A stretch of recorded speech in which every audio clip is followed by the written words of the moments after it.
പുതിയ വീഡിയോയിലേക്ക് എല്ലാവർക്കും സ്വാഗതം. ഇന്നിവിടെ പാസ്പോർട്ടുമായി ബന്ധപ്പെട്ട പുതിയ അപ്ഡേറ്റിനെക്കുറിച്ചാണ് വിവരിക്കുന്നത്. പാസ്പോർട്ട് അപ്ലൈ ചെയ്യുന്നതിനെക്കുറിച്ചും റിന്യൂ ചെയ്യുന്നതിനെക്കുറിച്ചുമുള്ള വീഡിയോ മുമ്പ് ചെയ്തിരുന്നു. അതിന്റെ ലിങ്ക് ഡിസ്ക്രിപ്ഷനിൽ കൊടുക്കുന്നതാണ്.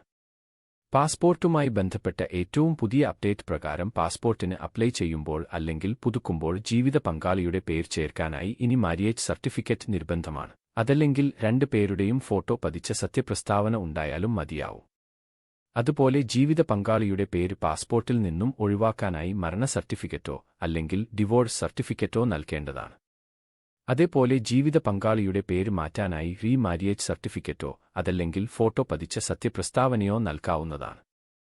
പാസ്പോർട്ടിൽ പിതാവിന്റെ പേര് മാറ്റി ജീവിത പങ്കാളിയുടെ പേര് ചേർക്കാനായും ഇതുപോലെ മാര്യേജ് സർട്ടിഫിക്കറ്റോ സത്യപ്രസ്താവനയോ ആവശ്യമായി വരുന്നതാണ്.